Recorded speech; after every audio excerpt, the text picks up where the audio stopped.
¿Cómo están ustedes? Les saludo. Algunos no los veía del año pasado y por fin los veo.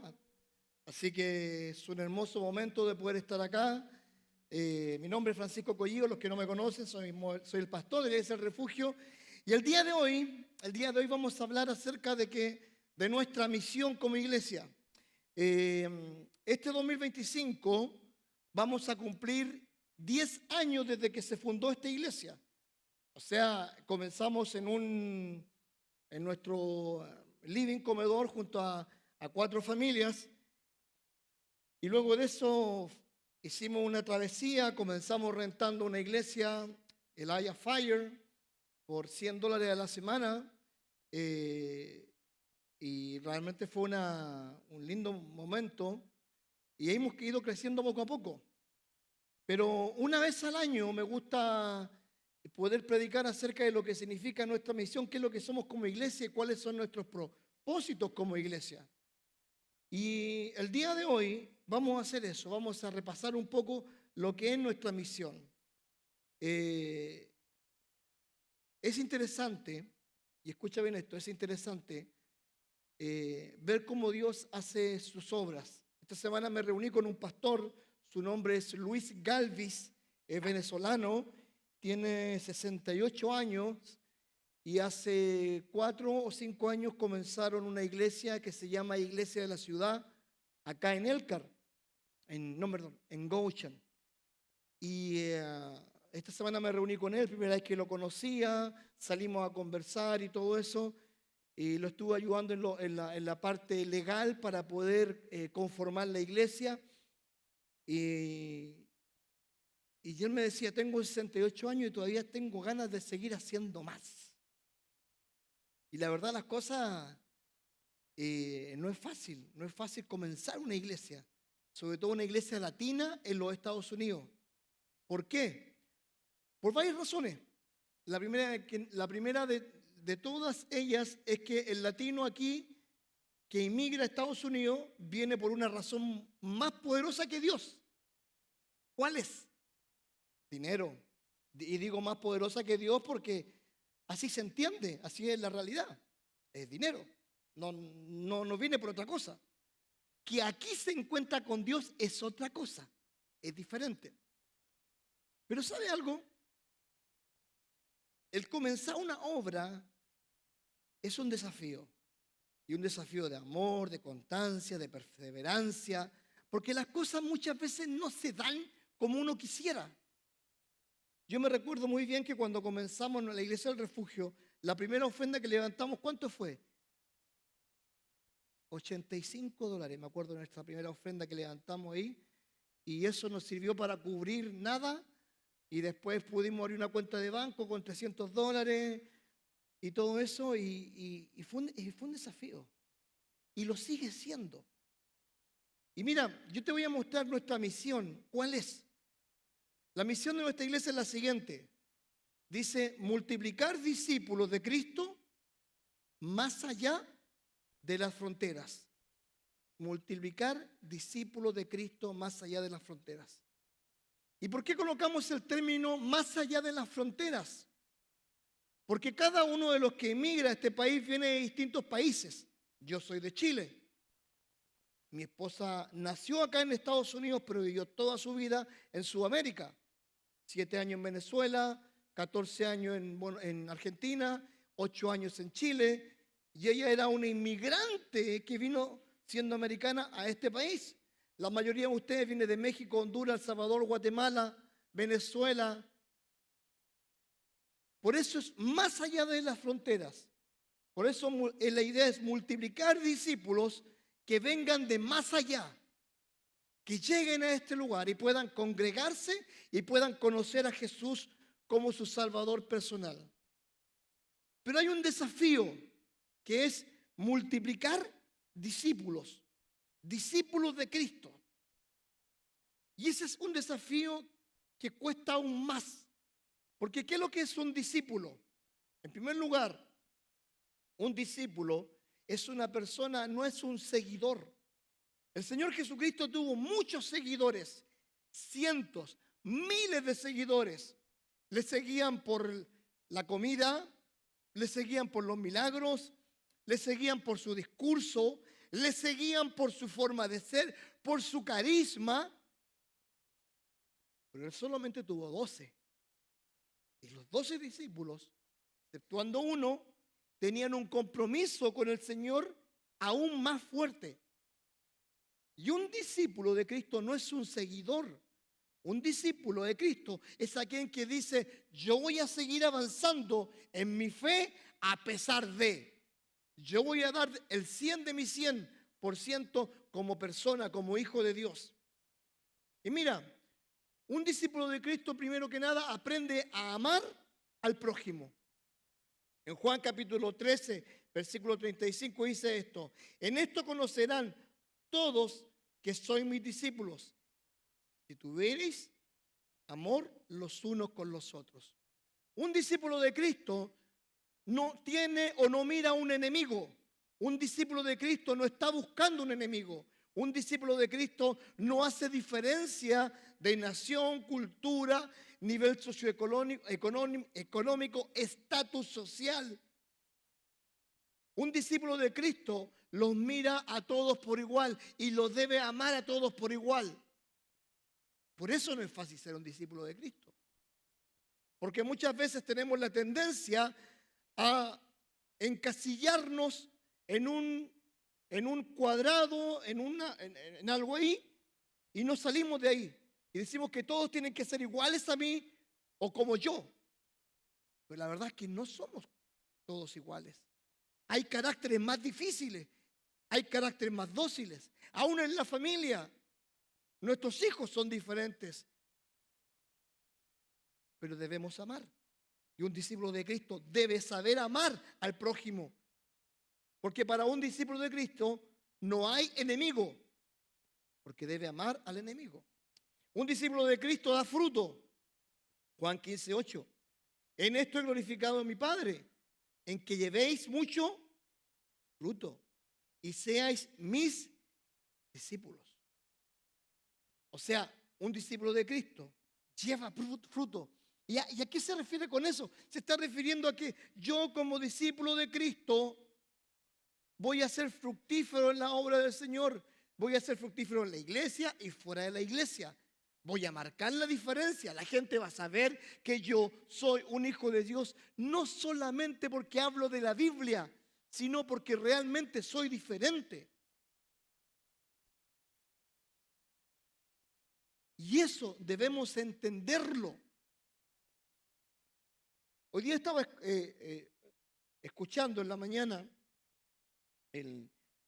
este año me tomé la meta nuevamente de volver a leer la Biblia en un año, pero también tengo la meta de escuchar la Biblia más veces en un año. Hay unos audiolibros en YouTube muy buenos, que Génesis, Éxodo, Levítico, tú puedes escucharlo ahí, vas camino a tu trabajo, vas camino a algún lugar, escuchando.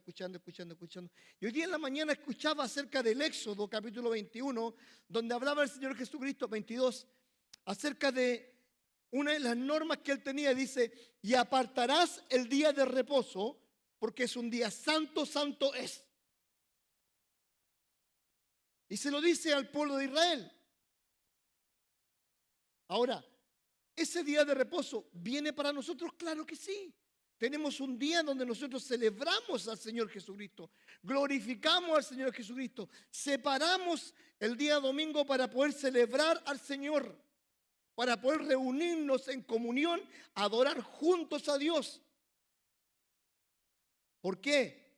Porque Él se merece toda la gloria y toda la honra. Así separamos 5 días de la semana para trabajar. Separamos 5 días de la semana para estar de las 3:30 de la mañana, 4 de la mañana, hasta las tantas de la tarde en un trabajo. Separamos la semana para hacer nuestros quehaceres, nuestros deberes, y corresponde que al menos un día a la semana, por 1 hora y media, 1 hora 45, separemos un tiempo para el Señor, para escuchar palabra de Dios, para adorar a Dios, pero a veces no lo hacemos. Y después le pedimos a Dios y le reclamamos a Dios y le decimos, Dios, ayúdame, Dios, bendíceme. Si no eres capaz de separar un rato para Dios. Y te digo algo, no te está pidiendo todo el día.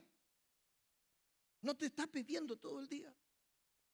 Es una persona que da fruto, que está siendo útil en la obra de Dios, que está siendo útil delante de la sociedad, que cuando la gente te necesite tú vas a estar allí. Le contaba a mis hermanos esta semana que estuve en un velorio esta semana, en un funeral de un niño de 13 años. Te digo, fue la experiencia más triste que he tenido en mi vida como pastor. Llevo 22 años casi como pastor y fue el momento más triste que he tenido de tener que velar y predicar en un funeral de un niño de 13 años. Muy triste. Porque ese niño tenía una vida por delante. Una enfermedad degenerativa, autoinmune, le terminó quitando la vida. No conocía a sus padres. Adrián y Antonella Pérez, por favor, oren por ellos. Adrián y Antonella, oren por ellos. Tienen 4 hijos más. Oren por esa familia. Y sin yo conocer a la familia, sin yo conocer a nadie, ir para allá a ese lugar. Y yo le decía a las personas que estaban ahí, porque gracias a Dios los hispanos somos diferentes, somos una raza diferente. Yo les decía, este es el momento que ustedes tienen para amar a esta familia, besar a esta familia, abrazar a esta familia, consolar a esta familia, estar con esta familia. Hoy es el día. ¿Sabes algo? Dios a veces te va a pedir a ti o te va a demandar fruto, que seas efectivo en un área, que seas de consolación, que seas un hombre o una mujer que esté entregando principios y valores, que no esté criticando a los demás, sino que estés ayudando. A eso se refiere con frutos, que seas útil para esta sociedad. Tender la mano al prójimo. Cuando tú llegaste a este país, posiblemente alguien te tendió la mano. A mí me la tendieron. Y me ayudaron. Y no lo olvido. Y doy gracias a Dios por aquella gente que me ayudó. Y a veces se nos olvida. Un discípulo de Cristo no solo es un seguidor. Mira lo que dice la Biblia, Marcos capítulo 8, 34 y 35. Dice lo siguiente. Y llamando a la gente y a sus discípulos les dijo, si alguno quiere venir en pos de mí, y escucha esto, lo hace en condicional, dice, si alguno quiere venir en pos de mí, niéguese a sí mismo y tome su cruz y sígame, porque todo el que quiere salvar su vida, la perderá. Y todo el que pierda su vida por causa de mí y del Evangelio, la salvará. O sea, no es un discípulo de Cristo, es alguien que está dispuesto a correr el riesgo. ¿El riesgo de qué? De que te critiquen en tu trabajo, de que te molesten en tu familia, de que la gente diga cosas de ti. Y quiero que sepas algo, quiero que sepas lo siguiente. Como discípulos de Cristo tenemos la obligación de nosotros actuar como verdaderos discípulos, no seguidores. Un seguidor es un fans. Y siempre yo lo grafico de esta forma. No es lo mismo ser un hincha del fútbol que ser un socio del club de fútbol. Porque el hincha del fútbol se alegra cuando gana, se enoja cuando pierde. En cambio, el socio del club de fútbol, ¿qué es lo que hace? Paga su cuota, opina, da su parecer y está allí. Nosotros no estamos llamados a ser solo seguidores, estamos llamados a ser discípulos de Cristo, que tomemos nuestra cruz y le sigamos. ¿Qué significa tomar nuestra cruz? Fácil. Que si hay una carga difícil que puedas llevar, que la lleves con Cristo. A veces es una enfermedad, a veces son nuestros hijos, a veces es nuestra esposa, nuestro esposo, a veces es el trabajo, a veces hay una cruz de tu pasado que no te deja vivir y estás cargando tu cruz. Pero el Señor dice, el que lleva mi carga, Él la hace leve. Así que yo te invito a esto. Te invito a que seas un discípulo, no un seguidor. No. Un discípulo de Cristo es un protagonista. Mateo 28, 19 al 20 dice, por tanto, id y haced discípulos a todas las naciones, bautizando en el nombre del Padre y del Hijo y del Espíritu Santo, enseñándoles que guarden todas las cosas que os he enseñado. Y aquí yo estoy con vosotros todos los días hasta el fin del mundo. Amén. Por tanto, id y haced discípulos. Sea un protagonista. Un protagonista. Voy a ser discípulo de Cristo. Voy a lograr hacer discípulos de Cristo. Mi labor es hacer discípulos de Cristo. Esa es mi labor. Ese es mi papel. Ser un protagonista. Ser un hombre y una mujer que hable de Cristo y que la gente vea en mí a Cristo. ¿Cuántos lo hacemos? ¿Cuántos lo hacemos? ¿Cuántos somos esos testigos fieles que la gente puede decir, Francisco es un seguidor de Cristo? A mí la gente no solo me reconoce porque soy pastor, no, me reconoce porque soy un hijo de Dios. Me dicen pastor porque lo soy, pero me reconocen porque soy un hijo de Dios. ¿Te reconocen a ti como un hijo de Dios? ¿O no te reconocen? Hace un tiempo atrás nos sacamos unas fotografías con unos amigos allá en Chile. En una iglesia estábamos allá, te hablo años atrás. Y alguien vio la foto en el Facebook, ¿viste que Facebook siempre te delata? Y hay un comentario que dice, no sabía que fulanito era cristiano. Y era un compañero de trabajo. Nos quedamos callados, obviamente, tú sabes. Dio un poquito de pena el comentario, pero era un amigo, compañero de trabajo. No sabías que era cristiano. Con ese comentario dijo todo. La gente sabe que eres un protagonista de la fe, que eres un hijo de Dios real. Esos son discípulos. Que la gente te vea a ti como un hijo de Dios comprometido con el Señor. Por eso nuestra misión es formando discípulos más allá de las fronteras. Pero un discípulo tiene que ser un hombre o una mujer comprometido. Comprometido con la obra, comprometido con tu fe, comprometido con tu iglesia, comprometido con tu labor social posiblemente que puedas hacer. Yo he aprendido esto. No me resto a la labor social que la iglesia pueda hacer. Si el alcalde o alguien me pide que usemos este edificio para una labor social, lo vamos a hacer. ¿Por qué? Porque hay que ser protagonista. Y debemos hacerlo. Debemos ser protagonistas en este mundo. Y no solo ser personas que están mirando, sino que la gente tiene que vernos actuar. Nuestros propósitos como iglesia son 5.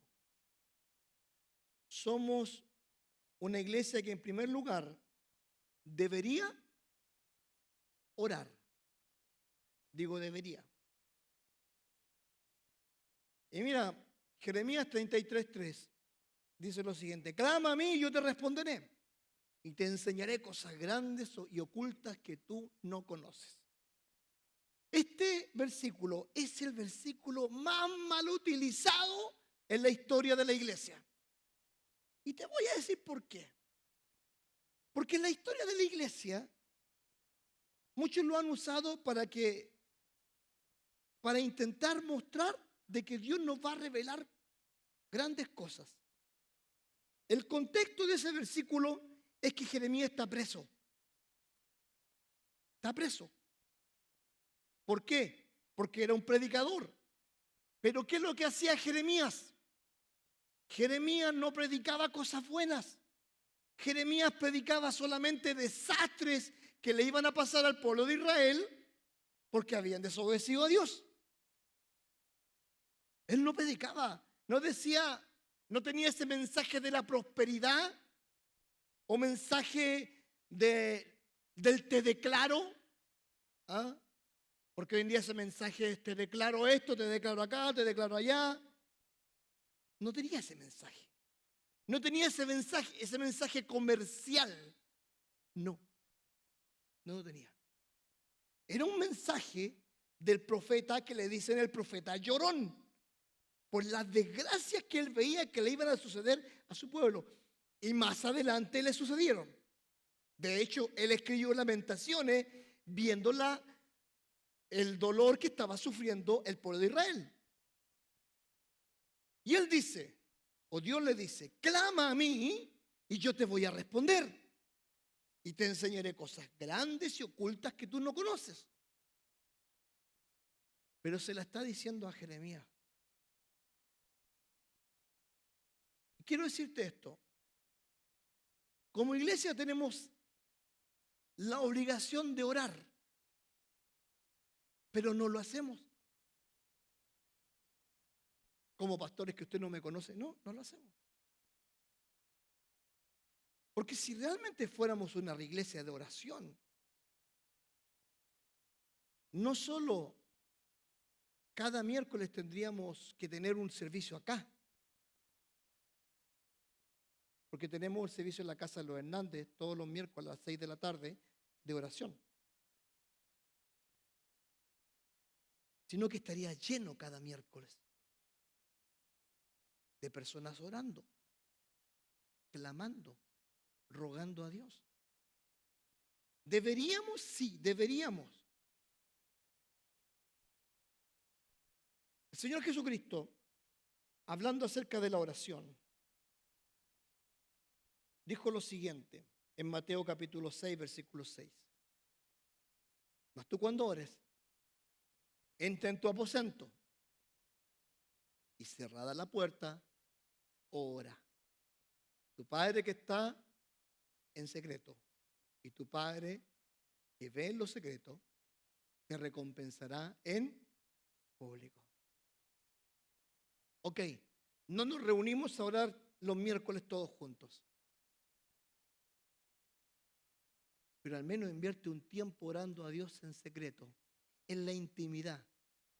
Y no te digo que te pongas ahí, te arrodilles, no. De repente en el carro, de repente en el trabajo, de repente en algún lugar, tomar un tiempo con Dios de oración. Acercarte a Dios, hablar con Dios. Todas las mañanas cuando nuestra familia se separa, por ejemplo, yo me voy a mi trabajo, Amy se va a la escuela, está manejando ahora, la primera semana comenzó a manejar. Imagínense cómo andamos nosotros con el corazón en la mano, ¿ya? Mi hijo se va a su escuela, mi esposa se va a su trabajo. Y una de las cosas que intentamos hacer durante el día es comunicarnos. Y yo me desespero cuando no sé nada de ellos. Así debería ser nuestra desesperación por intentar hablar con Dios. A veces pasan semanas. ¿Saben cuándo a veces nos acordamos de que tenemos que orar? Cuando venimos a la iglesia. Ay, hay que orar, Señor. Y es triste, porque la oración, yo hablé el año pasado 10 sermones de la oración. 10. Están ahí en YouTube, lo pueden buscar. 10 temas de la oración. Y quiero decirte algo, el beneficio de la oración es desestresante. Cuando tú comienzas a orar, a clamar a Dios y comienzas a liberar tu corazón y a veces comienzas a llorar por lo que Dios te está hablando en esa oración. Pero no lo hacemos. Y nos acordamos de Dios cuando estamos en problemas. Ahí sí que oramos, rogamos al Señor, le damos gracias, Señor. Haz un milagro, Señor. Pero quiero decirte que el tema de la oración es el tema menos fomentado dentro de los cristianos. El menos valorado que debería ser más valorado. Y no lo es. No lo es. ¿Quieres apoyar a tu iglesia? ¿Quieres apoyar a tu pastor, a los líderes, a los maestros? Ora por ellos. Ora por ellos. Pero es difícil. ¿Sabes por qué? Porque no nos hacemos el tiempo. No nos hacemos el tiempo. Una hora menos de Netflix, o de fútbol, o de Fox, o de ESPN. Fox ya no transmite en México, ¿cierto? ¿Ah? Ya no, ya. Imagínense. Qué triste. Porque a veces nosotros olvidamos lo más importante, que es invertir un poco de tiempo en oración. Somos una iglesia que predica a Cristo, o deberíamos ser una iglesia que predica a Cristo. Hechos 20:24. Dice el apóstol Pablo, despidiéndose de los hermanos de Efeso después de 3 años con ellos, les dice esto: pero de ninguna cosa hago caso, ni estimo preciosa mi vida. Y escucha esta frase: con tal de que acabe mi carrera con gozo y el ministerio que recibí del Señor Jesús. Y aquí está la frase que me gusta: para dar testimonio del evangelio de la gracia de Dios. El apóstol Pablo se está despidiendo de los hermanos allá en Éfeso. Y él está haciendo un resumen de lo que él había vivido. ¿Y saben lo que él había vivido? Lo habían apedreado, lo habían acusado, lo habían golpeado. Le había pasado de todo. Pero él dice, pero de ninguna cosa hago caso, ni estimo preciosa mi vida. No la estimo, con tal de que acabe mi carrera con gozo. Hasta que nosotros nos muramos, debemos predicar a Cristo. Debemos dar a conocer quién es Cristo. Pero a veces lo olvidamos. Lo olvidamos. Y quiero decirte esto, y esto una vez me lo enseñó un misionero. Me dice que el mensaje del pastor sea el segundo mensaje que tu invitado escuche. Porque el primer mensaje tiene que ser tuyo hacia esa persona. En pocas palabras, si alguna vez invitas a alguien a la iglesia, que esa persona escuche el mensaje de salvación primero por ti y, si Dios lo quiere, después por mí. Eso deberíamos hacer, ser protagonistas en esa área.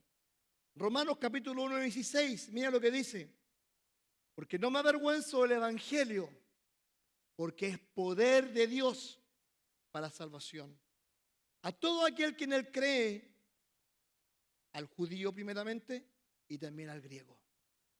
Porque no me avergüenzo del evangelio, porque es poder de Dios. La palabra poder que aparece ahí es la palabra dunamis o dinamis, que significa fuerza, poder milagroso, eficacia, fuerza, impetuoso, maravilla, milagro, capacidad, dar poder poderosamente y potencia. Porque no nos ha dado Dios, porque no me avergüenzo del evangelio, porque es poder de Dios. ¿Sabías tú que el único poder maravilloso que puede transformar y cambiar una vida es el poder del Evangelio? El único poder que puede sacar a un borracho de la borrachera es el poder del Evangelio. El que puede sacar a una prostituta de la prostitución es el poder del Evangelio. El que puede sacar a un drogadicto de las drogas es el poder del Evangelio.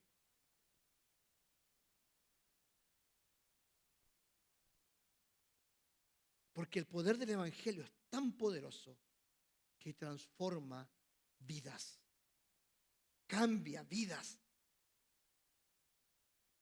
El poder del Evangelio transforma de una forma tan inmensa a las personas que aún aquellos hombres y mujeres que han pasado horribles traumas en su vida pueden sentir el perdón de Dios, la limpieza de su espíritu para seguir viviendo. Eso es lo que hace el poder de Dios. Porque no me avergüenzo del Evangelio, porque es poder, poder, poder de Dios. Dinamos, poder. Mi esposa y yo hace 3 años comenzamos un negocio y nuestro negocio se llama Dinamos. Colocamos así, Dinamos LLC. Poder, poder de Dios. Te digo una cosa, no hay nada más maravilloso que ver el poder de Dios actuando en personas pecadoras como nosotros todos los días.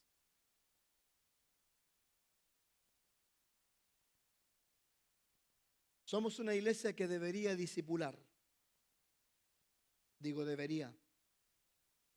Porque después de predicar el Evangelio tenemos una responsabilidad. ¿Cuál es? Discipular. Entregar un mensaje.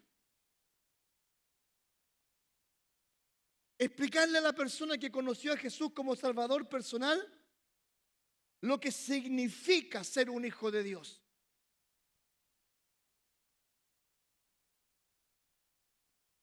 Y quiero decirte algo, muchas veces fallamos en eso. Fallamos rotundamente. ¿Y sabes por qué fallamos? Porque no somos cristianos comprometidos. Porque no queremos tomar un tiempo de nuestro tiempo que Dios nos ha regalado para impactar la vida de otros. Te voy a colocar un video, pero antes de colocarlo, dura 1 minuto, de un testimonio de un jugador de fútbol que conoció a Jesús como Salvador personal. Se llama Luis Pedro Figueroa y quiero que lo escuches bien y que entiendas la importancia del discipulado en su pequeño testimonio. A ver, Juan, si lo podemos colocar. Cobreloa, un periodo muy corto, y me vengo a Colo-Colo. En Colo-Colo ya sabían que yo era cristiano y habiéndome conocido también en el mundo, entonces las preguntas, ahora eres cristiano, hermano, empieza un poquito, yo no digo las burlas, sino que en realidad es normal dentro del ambiente del fútbol. Entonces digo, sí, soy cristiano hoy día, y eso también me hacía responsable. Lo que me pasó en ese momento, que había compañeros que me preguntaban de la Biblia y yo no sabía. Entonces eso a mí me marcó muchísimo. Esta primera etapa en Argentina que me dicen, tú eres uno de los nuestros, no vivía una vida cristiana, y después llegar a Colo-Colo, sí habiéndome convertido, pero no tenía conocimiento bíblico. Y eso para mí fue fuerte. Entonces conocí a un hermano y empezamos a compartir, empecé a aprender de la Biblia, a querer estudiarla, a pasar por discipulados, y eso también me dio la oportunidad justamente de respuesta. Cuando me preguntaban de la vida cristiana yo podía responder, y habían cosas que no podía responder porque cosas que no tenía conocimiento. Entonces así comencé, así pasé por ese proceso y fui aprendiendo. ¿Escuchó el testimonio? Jugador de fútbol, conoce a Jesucristo como Salvador personal, llega a un equipo grande de fútbol, ¿y qué es lo que le preguntan? Así que tú eres hermano. Y le comienzan a preguntar de la fe. Ahora, ¿se estaban burlando? No. Pero él no tenía idea. ¿Sabe qué?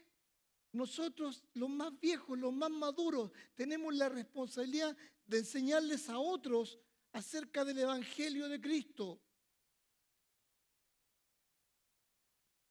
Esa es nuestra responsabilidad. Por eso el Señor Jesucristo cuando dijo, vayan y hagan, prediquen el Evangelio y hagan discípulos, las dos cosas van de la mano. Hace 2 o 3 semanas atrás vino el pastor Brian y habló acerca de esto. Discipulando al estilo de Jesucristo. Si usted no escuchó el mensaje, está en YouTube, ahí está todo. Tenemos una responsabilidad. Ahora, ¿la responsabilidad es del pastor o es suya? Es suya. Yo le puedo dar la herramienta, pero si usted quiere hacerlo, hágalo. Así que un discípulo de Cristo es un hombre que permanece en su palabra. Le entregamos la herramienta.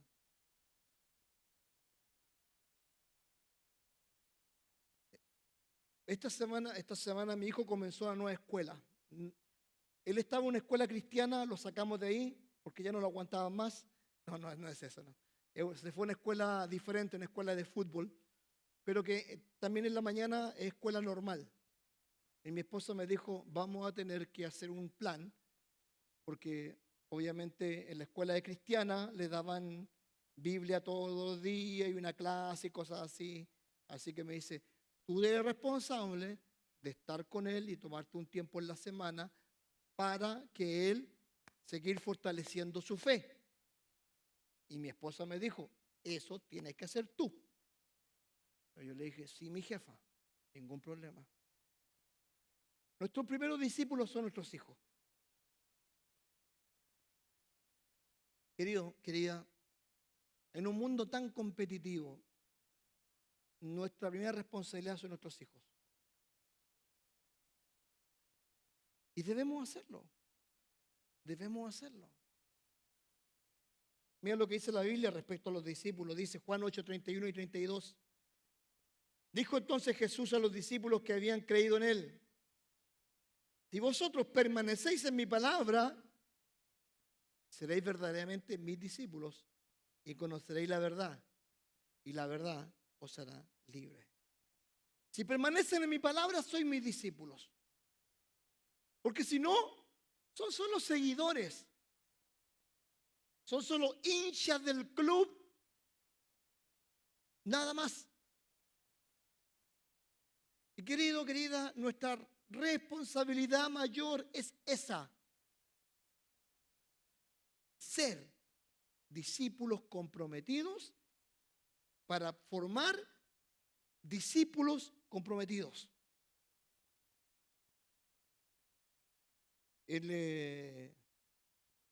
Tengo el honor de haber discipulado a mucha gente. Y también tengo el honor de hoy en día ver a muchos de ellos que son pastores o misioneros. Me tocó darles los primeros pasos, enseñarles, darles la leche espiritual.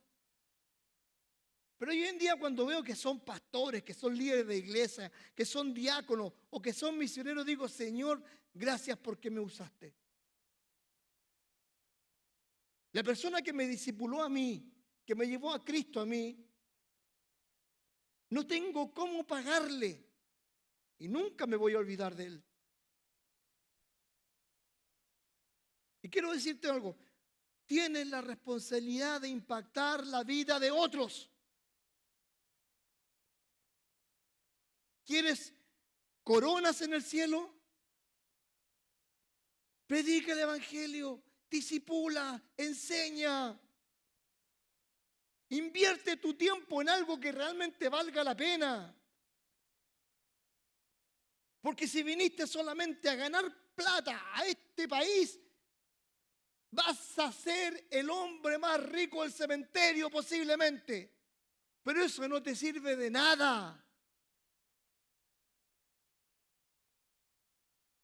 El año pasado murió el expresidente de Chile, Sebastián Piñera, un hombre multimillonario, multimillonario.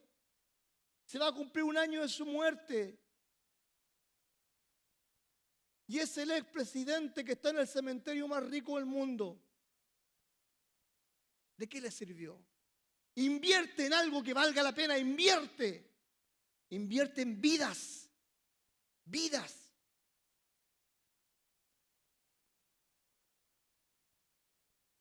Somos una iglesia que se multiplica, o deberíamos ser una iglesia que se multiplica. Mira, y todo lo que has oído de mí en la presencia de muchos testigos, esto encarga a hombres fieles que sean idóneos para enseñar también a otros. Si invertimos tiempo en predicar, en discipular, la iglesia debería de multiplicarse. ¿Y sabes algo? Dios dice que sean hombres y mujeres fieles, idóneos. Yo le doy tantas gracias a Dios cuando una maestra o una candidata maestra quiere servir a Dios dando clases. ¿Sabes por qué? Porque no hay maestros. Nuestros hijos necesitan maestros.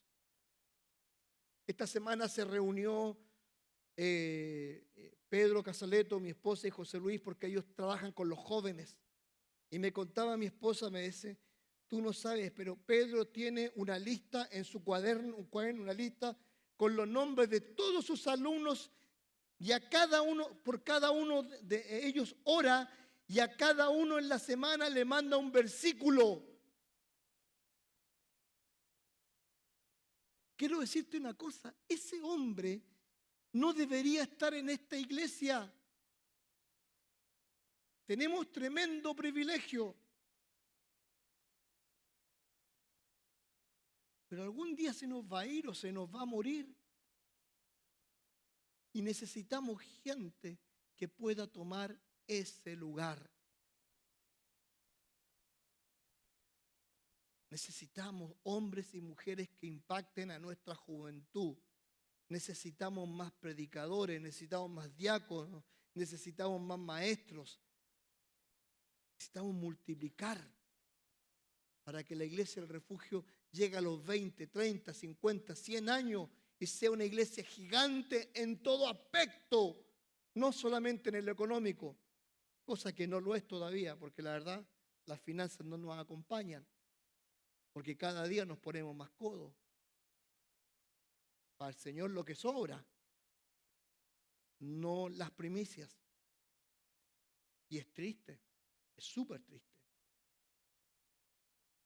¿Pero me entiende la idea? Hechos 12:24 dice lo siguiente, pero la palabra del Señor crecía y se multiplicaba. Se multiplicaba. Nuestra realidad debería ser diferente como iglesia. Terminando, somos una iglesia que se conecta. Mira cómo se conectó la primera iglesia. Todos los que habían creído estaban juntos en Jerusalén y tenían en común todas las cosas.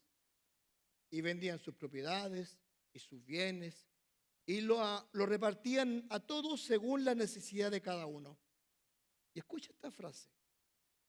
Y perseverando unánimes, o sea, una misma mente, cada día en el templo y partiendo el pan en las casas, comían juntos con alegría y sencillez de corazón, alabando a Dios y teniendo favor con todo el pueblo. Y el Señor añadía cada día a la iglesia a los que habían de ser salvos. La iglesia se conectó en un principio. Lo hizo en el templo. Lo hizo ahí en ese momento. Nosotros debemos ser una iglesia que se conecte, no que se aísle. El error de las iglesias hoy en día es que están aisladas. Se aíslan. crean pequeños grupos, sociedades. Son iglesias que crecen hacia adentro, no hacia afuera. Hoy en día tenemos una herramienta que es mucho más poderosa, que son todo lo que tiene que ver con redes sociales. Instagram, Facebook, YouTube y algunas más que se me olvidan, que deberían ser usadas por la iglesia, por todos nosotros, para entregar el mensaje. Una forma de conectarse. Como te decía, a mí me encantan las redes sociales por el impacto que producen. Y nosotros tenemos la posibilidad de impactar también a través de las redes sociales. Y siempre digo, cuenta tu testimonio, cuenta cómo Cristo ha obrado en tu vida, lo que ha hecho Cristo en tu vida.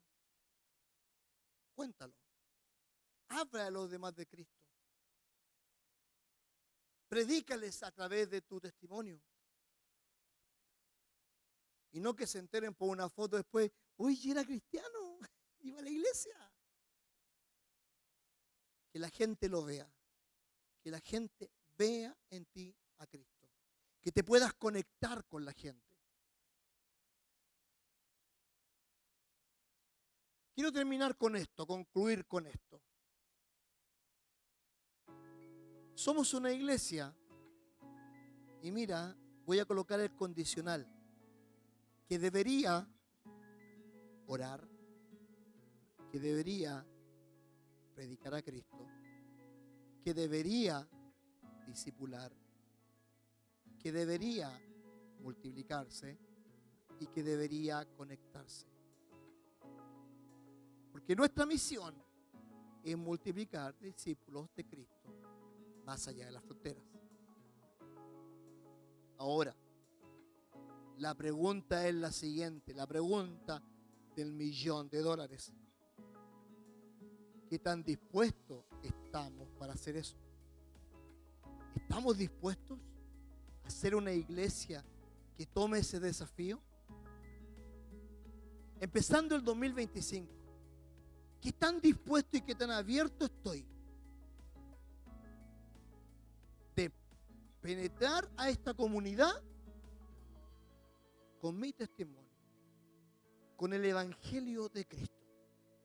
¿Qué tan dispuesto estoy? Y ese es mi desafío para ti, este 2025.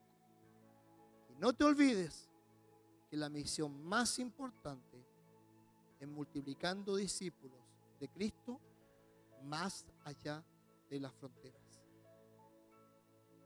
Comprométete a ser un discípulo centrado en la palabra de Dios, comprometido con Dios, y no solamente a ser un seguidor.